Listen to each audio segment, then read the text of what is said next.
Open my screen, clicked on play. Human Khan's channel shows the way.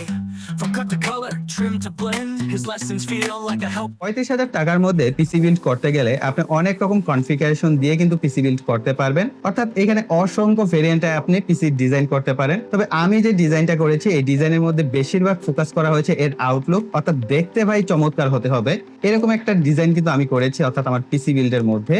তো অনেকের হয়তো বা এরকমটা নাও ভালো লাগতে পারে, ভাই আমার যে রুমের অবস্থা সেখানে আমার দেখা গেছে 8 GB এত লাইট টাইটের দরকার নাই, আমার এরকম আউটলুকের প্রয়োজন নাই, তারা কিন্তু পারফরমেন্স বিল্ডের দিকে নজরটা বেশি দিবেন। এই কারণে আমি আমার এই বিল্ডের পাশাপাশি আপনাদেরকে একটা সাজেস্ট করব, আপনি চাইলে এইখান থেকে প্রাইস স্টার্ট করে এখানে ইনভেস্ট করে আপনি এইভাবে যদি ইনভেস্ট করেন তাহলে আপনি পারফরমেন্স বিলটা অনেক বেশি ইমপ্রুভ করতে পারবেন। সেই সমস্ত গাইডলাইন্সও এই ভিডিওটির মাধ্যমে আপনাদেরকে দেওয়ার চেষ্টা করব। এছাড়াও আমরা তো এই পিসি বিল্ড গাইড দিচ্ছি, এর পাশাপাশি কিন্তু আমরা আমাদের যে পারফরমেন্স টেস্ট সেটাও আমরা করব। অর্থাৎ এর সাথে যদি আপনি গেমিং করতে চান, আমি আমার গেমিং করার পর কি কি এক্সপিরিয়েন্স হয়েছে, কি কি গেমস আমি খুব ভালোভাবে খেলতে পেরেছি, ভাই আমি এক্সপিরিয়েন্স বলতে ওই অত বেশি হার্ডকোর টেস্ট আমি বুঝি না, আমি বুঝি একজন সাধারণ পাবলিক হিসেবে গেমিং প্লে আমার কাছে কিরকম মনে হয়েছে এবং এটা দিয়ে আপনি কি কি গেমস খেলতে পারবেন সেই সমস্ত গাইডলাইন্স আমি আপনাদেরকে অনায়াসে দিতে পারবো। পাশাপাশি এর সাহায্যে যদি আপনি ভিডিও এডিটিং করতে চান তাহলে আপনার কি কি ইমপ্রুভমেন্টের প্রয়োজন আছে বা আপনি এই বিল্ডে কি ভিডিও এডিটিং করতে পারবেন কিনা সে সমস্ত গাইডলাইন্স কিন্তু থাকছে আমাদের এই ভিডিওতে। তো চলুন আর কথা না বাড়িয়ে ভিডিওটি শুরু করা যাক। আচ্ছা, আমি প্রসেসর হিসেবে নিয়েছি Ryzen 5 5600 GT। এখানে একটা কনফিউশনের বিষয় হচ্ছে আপনি চাইলে 2000 টাকা যদি এখানে বাড়ান বা ইনভেস্ট করেন তাহলে Ryzen 7 5600G পেয়ে যাচ্ছেন। সেই ক্ষেত্রে কিন্তু আপনি কোর ট্রেড সমস্ত বিষয় বেশি পাচ্ছেন। তবে ভাই আপনি কেন এটা নিয়ে, আমার ভাই বাজেট আমি কেসিং এর পেছনে ইনভেস্ট করেছি। আপনি যদি কেসিং থেকে সেই ইনভেস্টটা এটার মধ্যে করেন তাহলে আপনার পারফরমেন্সটা কিন্তু অনেক বেশি ইমপ্রুভমেন্ট আনতে পারবে। তো আপনারা চাইলে এটা করতে পারেন, অথবা যদি চান যে ভাইয়া যেরকম করেছে সেম টু সেম সেটাও করতে পারেন। তবে আমি রিকমেন্ড করব যদি আপনারা পারফরমেন্সের দিকে নজর বেশি দেন তাহলে আপনারা Ryzen 7টা পারচেস করবেন, সেখানে প্রাইস কিন্তু মোটামুটি 2000 টাকা বেড়ে যাবে। আর এটার মধ্যে আবার ভাই অনেকগুলা ভেরিয়েন্ট আছে, তো আমি একটু সহজ করে বলে দিই। এটার মধ্যে যদি আপনি ফ্যান সহ এটাকে পারচেস করেন অর্থাৎ প্রসেসরটা, তাহলে আপনার প্রাইস পড়বে 13,200 টাকা। আর যদি ফ্যান ছাড়া আপনি পারচেস করেন তাহলে এর প্রাইস পড়বে 12,700 টাকা। তো আপনারা যারা চাচ্ছেন যে আমি গেমিং বা হেভি টাস্ক বেশি কাজ করব তারা শুধুমাত্র প্রসেসরটা নিতে পারেন, ফ্যানটা দরকার নেই। আপনি এক্সটার্নাল একটা সিপিইউ কুলারের পিছনে ইনভেস্ট করতে পারেন, এতে করে আপনার সিপিইউটা আরো বেশি কুল থাকবে এবং পারফরমেন্সটাও ইমপ্রুভমেন্ট হবে। আর যারা কিনা নর্মালি ব্যবহার করতে চাচ্ছেন বা গেমিং টেমিং সমস্ত বিষয়ে, আমি নিজেও গেম টেম খেলি মোটামুটি, তো সমস্ত বিষয়ে আমি অ্যাপ্লাই করি, কিন্তু এটার সাথে যে সিপিইউ কুলারটা আসে সেটা দিয়ে ব্যবহার করা যায়। তবে বললাম যদি আপনি একটু বেশি ফোর্স দেন সেক্ষেত্রে আপনি এক্সটার্নাল একটা সিপিইউ কুলারে ইনভেস্ট করতেই পারেন। মাদারবোর্ড হিসেবে আমি নিয়েছি MSI V450A Pro Max। আমার কাছে এই বাজেটের মধ্যে এটাই সেরা মনে হয়েছে এবং এর অল্টারনেটিভটা আসলে আমার চোখে পড়ে নাই। বিশেষ করে AMD এর যে মাদারবোর্ড গুলো আছে এর মধ্যে আমার মনে হচ্ছে এটাই ভালো। আর এটার একটা সীমাবদ্ধতা আছে, এর মধ্যে 2টা র্যাম স্লট, যদি 4টা র্যাম স্লট হতো তাহলে ভালো হতো, কেননা AMD এর যে সিস্টেমগুলো এখানে কিন্তু ডুয়েল র্যাম হলে বেশ ভালো পারফরমেন্স করে। তো এটাই ছিল আমার এই বাজেটের মধ্যে, তো আমি এটাই নিয়ে নিয়েছি। র্যাম হিসেবে আমি নিয়েছি G-Skill Trident 16GB 3200 বাসের একটি র্যাম। তো এখানে বলতে পারেন ভাই 16GB একটা কেন, 8GB তো দুইটা নিলে আমাদের পারফরমেন্স 20 থেকে 30% ইনক্রিজ হতো। তো আমি প্রথমে বলেছি যে আমরা কিন্তু একটু ফিউচারিস্টিক বিল্ডের দিকেও নজর দিয়েছি, অর্থাৎ আমি আমার এই বিল্ডে পরবর্তীতে র্যামটাকে ইনক্রিজ করব। যদি আমি ভিডিও এডিটিং এর দিকে নজর দেই তাহলে র্যাম খুব প্রয়োজন হয়, বিশেষ করে অ্যাডোবি টাইপের যদি সফটওয়্যার আপনি ব্যবহার করে থাকেন প্রচুর র্যাম হাঙ্গি হয় সফটওয়্যারগুলো। তো এই কারণে আমি 16GB একটা স্টিক নিয়েছি, পরবর্তীতে ক্ষেত্রে যদি আরেকটা 16GB র্যাম নেই তাহলে আমার 32GB হয়ে গেল। বর্তমানে আসলে একটু বাজেটে টানাটানি, এই কারণে 16GB একটা স্টিক নিয়ে নিয়েছি। তো আপনাদেরকে রিকমেন্ড করবো যদি আপনি ফিউচারে চান যে না আমি আর র্যাম ট্যাম বাড়াবো না, তাহলে আপনি 8GB দুইটা নেবেন, এতে করে আপনার পারফরমেন্স 20 থেকে 30% ইনক্রিজ হবে। সো বুঝতেই পারছেন, যদি আপনার এরকম হয় যে না আমি ফিউচারে এটাকে আরো ইমপ্রুভমেন্ট করব, তো সেই ক্ষেত্রে আপনি 16GB একটা র্যাম নিতে পারেন, পরবর্তীতে আরেকটা 16GB র্যাম চাইলে ব্যবহার করতে পারেন। আর এই র্যামের প্রাইস পড়েছে 4,500 টাকা। স্টোরেজ হিসেবে আমি ব্যবহার করেছি SSD NVMe M.2 OCPC ব্র্যান্ডের MFL 300। তো এটার প্রাইস আপনারা পেয়ে যাচ্ছেন 2500 টাকার প্রাইসের মধ্যে। তো আপনারা যদি প্রাইস কিছুটা ইমপ্রুভমেন্ট করেন হয়তো আরেকটু বেটার SSDর পিছনে ইনভেস্ট করতে পারেন। আর পাওয়ার সাপ্লাই হিসেবে আমি ব্যবহার করেছি Aura GP450 Pro। এটা মোটামুটি 450 ওয়াটের হচ্ছে একটি পাওয়ার সাপ্লাই এবং non modular power supply, white certified আছে। সো বুঝতেই পারছেন মোটামুটি বেশ ভালো মানের এবং আমাদের এই সিস্টেমের সাথে বেশ মানিয়ে নেওয়ার মতো। তবে এইখানেও চাইলে আপনারা কিছুটা প্রাইস কাট করতে পারেন, তবে আমার সাজেশন থাকবে এটার মধ্যে প্রাইস কাট না করার। পাওয়ার সাপ্লাইটা যত ভালো হয় আপনি লম্বা সময় কিন্তু পিসিটা ব্যবহার করতে পারবেন কোনো হ্যাসেল ছাড়া। তো পাওয়ার সাপ্লাইয়ের উপর প্রেসার পড়ে, তাই পাওয়ার সাপ্লাইটা একটু ভালো মানের নেওয়ার চেষ্টা করবেন। ভিডিও শুরু থেকে একটা বিষয় বারবার বলছিলাম যে আমি আউটলুকের ভিতরে একটু বেশি ফোকাস দিয়েছি, কারণ আমাদের যে কেসিংটা নেওয়া হয়েছে এটা 4500 টাকা, রেভেঞ্জার ব্র্যান্ডের লিও ডাইনামিক এটিএক্স গেমিং কেস। তো এই গেমিং কেসটার পিছনে 4500 টাকা ইনভেস্ট করাটা আসলে ওভার প্রাইসড 35,000 টাকার একটা পিসি বিল্ডের মধ্যে। তো আপনারা চাইলে এখানে 2000 টাকার মতো সেভ করতে পারেন যদি একটু লো বাজেটের মধ্যে কেসিংটা নেন। এই 2000 টাকা যদি আপনি প্রসেসরে ইনভেস্ট করেন তাহলে কিন্তু আপনি বেটার কোর এবং থ্রেড সহ রাইজেন 7 প্রসেসর নিতে পারছেন। তো আই থিঙ্ক সেটাও ভালো হবে যদি আপনি পারফরমেন্স বিল্ডের দিকে নজর দেন। তো যাই বলেন, আমাদের কেসিংটা কিন্তু দেখতে খুবই চমৎকার, অনেকটা অ্যাকুরিয়াম টাইপের মনে হয়, এবং এটার সাথে কিন্তু 5টা কুলিং ফ্যান আপনি পেয়ে যাচ্ছেন। এই কারণে আপনার এক্সট্রা কোনো কুলিং ফ্যানের পিছনে বাজেট করতে হবে না। সো আই থিঙ্ক 4500 টাকার মধ্যে এটাও একটা ভালো অপশন। তবে এর থেকেও কম বাজেটে আপনি 5টা কুলিং ফ্যান সিস্টেম সহ পেয়ে যাবেন। তবে আমার কাছে কেন জানি এই মডেলটাই পছন্দ হয়েছিল এবং সময় হাতে কম ছিল।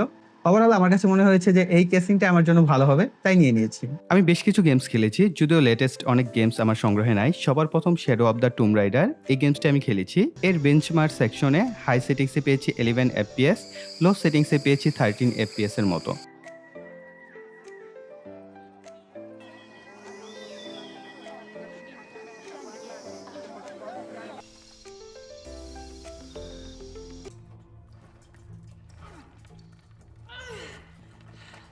Shit. Don't know, I mean.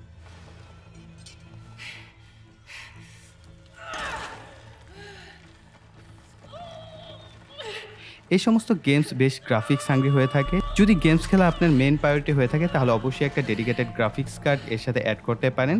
Minimum 1650 4GB একটা গ্রাফিক্স কার্ড প্রয়োজন যদি গেমস আপনি খেলতে চান তাহলে। Shadow of the tomb raider গেমসটি খেলা যাচ্ছিল ঠিকঠাক মতোই, কিন্তু FPS এর যে ঘাটতি সেটা সবসময় আমার চোখে পড়ছিল। কল অফ ডিউটি, ব্যাটলফিল্ডের মতো গেমসগুলো আমি খেলেছি, সেগুলো কিন্তু বেশ ভালোভাবে স্মুথলি প্লেব্যাক হচ্ছিল। ওয়ার জাতীয় গেমসগুলোতে আসলে সিপিইউ বেসড হয়ে থাকে, জিপিইউ কিছুটা সাপোর্ট পেলে সে ভালোভাবে আউটপুট দিতে পারে। সো সেই হিসেবে আমি কল অফ ডিউটি বেশ ভালোভাবে প্লেব্যাক করতে পেরেছি, এবং ব্যাটলফিল্ড 3 আমি খেলেছি, সেটাও বেশ ভালোভাবে প্লেব্যাক হচ্ছিল। সো এই সমস্ত গেমস কিন্তু খুব স্মুথ প্লেব্যাক আপনারা পাবেন। এবার আসা যাক জনপ্রিয় গেমস GTA 5। এটি আসলে 720pতে আপনি বেশ ভালোভাবে স্মুথ প্লেব্যাক করতে পারবেন, যেহেতু গ্রাফিক্সের সাপোর্ট নাই। আর GTA 5 হচ্ছে পুরোপুরি গ্রাফিক্স ডিপেন্ডেন্ট, আপনি এটাকে যত বেশি গ্রাফিক্স দিতে পারেন তত বেটার আউটপুট আপনি এর কাছ থেকে পাবেন। সো এটা অনেকেই জানেন। তবে এটা দিয়ে 720pতে আপনি যে স্টোরি মোড এই ধরনের গেমগুলো খেলে যেতে পারবেন অনায়াসে। তবে আপনি যদি চান যে বেটার রেজুলেশন 1080pতে আপনি প্লেব্যাক করবেন, শ্যাডো থাকবে, টেক্সচার থাকবে, তাহলে কিন্তু আপনি খুব ভালো একটা প্লেব্যাক এর কাছ থেকে পাবেন না। ভালো বলতে কি, এটা খেলার অযোগ্য বলেই আপনার কাছে মনে হবে, অতটা সুবিধাজনকভাবে আপনি প্লেব্যাক করতে পারবেন না। তো আমার রিকমেন্ডেশন থাকবে GTA 5 এই পিসি বিল্ডে না খেলাই ভালো। যদি আপনি খেলতে চান তাহলে অবশ্যই একটা ডেডিকেটেড গ্রাফিক্স মিনিমাম 4GB একটা গ্রাফিক্স কার্ড এর সাথে অ্যাড করে নিতে হবে।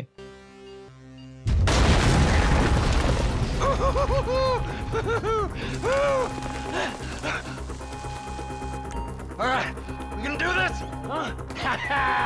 Show me the money! Slow and steady, T. Slow and steady.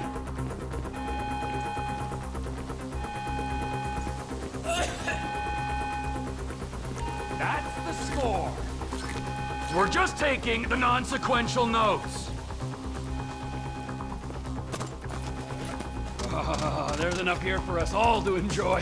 Depends on how you look at it. We're done here, let's go. Coming out, B! Give it up! I got him! I saw your face, I'll remember you. Get 1,000 things every day. How about you make sure this is one of them? I've seen his eyes!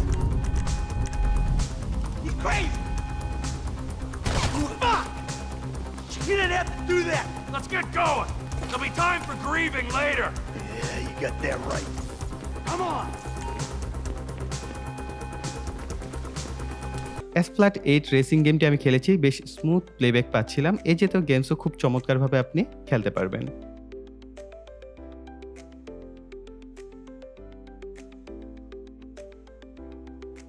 Video এডিটিংয়ে যদি আপনি 1080p footage নিয়ে কাজ করেন তাহলে Premiere Pro এবং Filmora দুটি সফটওয়্যারে বেশ ভালোভাবে কাজ করতে পারবেন যদি সিঙ্গেল লেয়ার নিয়ে কাজ করেন। মাল্টি লেয়ারে আসলে ল্যাগ বা ফ্রেম ড্রপ কিছুটা দেখা যেতে পারে, তবে কাজ চালিয়ে নেওয়ার মতো। আমি সাহস করে সোনি ZV-E10 এর 4K 25 FPS এর একটি 12 মিনিটের ফুটেজ ইনপুট করেছি। ফিল্মোরা এবং প্রিমিয়ার প্রো দুটাতেই আমি ইনপুট করেছি প্রক্সি ছাড়া। সেই সমস্ত ক্ষেত্রে আমি colour correction, colour grading, timeline কিন্তু বেশ ভালোভাবে স্মুথ প্লেব্যাক হচ্ছিল, কিন্তু আমি যখনই এটাকে এক্সপোর্ট করলাম অর্থাৎ রেন্ডার করার চেষ্টা করলাম, রেন্ডারিংয়ে অনেক বেশি সময় নিচ্ছিল, অর্থাৎ কয়েক ঘন্টা, 2 ঘন্টা 3 ঘন্টার মতো।